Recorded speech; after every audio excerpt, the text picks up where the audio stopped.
Seng Hill State People Democratic Party HSPDP Ribhoi District menta kasngi ka arpo khandai tarik uyayong kala penlong ka jingalang Pdiang burom ki san phongut ki balawan ban penyeso no yaladi kum ki dkhot bapura shaka Seng HSPDP Haribhoi District ya kite ki san phongut ki balawan penyeso hapo ka jingalam uba CC misel uba deru IAS officer ubala shongthan la Pdiang burom do president rangba ka Seng HSPDP uba KP Pangyang Hakajing sakhilang President ke HSPDP Ribhoi District uba PB Shillong lembar kinong kitkam kinong kershan joko HSPDP hakajing alang balalong menta kasngi ha auditorium hall joko umsning town dorbar. Lai tayo duna penkawe ya kalama using hasan spa iginang yo. Claim organization claim jingli campaign mo ka pau bahangne ke HSPDP peleng gedang don hakadonu tang bangim don su yaki pilot. Den deh. Te hagari kasi kalong kasing sa kamau. Balai mga party imda kasi suami le ek la election ngidayo banda Pdiang gilama ang te habat. Ngidayo bandon ka flex jong ka party.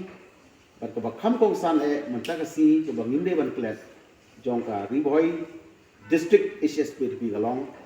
Bahapo ka jingelam jong iba. Mixil IAS belong menrang ba na da kai hagin tay kam ko respected estate jongi ane senior citizen mo dari ong hagajai mri ko jongi ile yalam je pi katung ki nong yalam na ki party ba fer bandrum hag party HSPDP habarong ki durang ba but ki weper ki yalam ki party hag party HSPDP Hakmat kaliat bandon kali election MLA arpulai nganmut benong kali kadak bagari ke parti saji simpat kan ki India saji simpat kin win ki cloud saji simpat kin ki mau kamu tho ususu tham la ngambakla kan dei kan urlong ya kali ke parti SPDP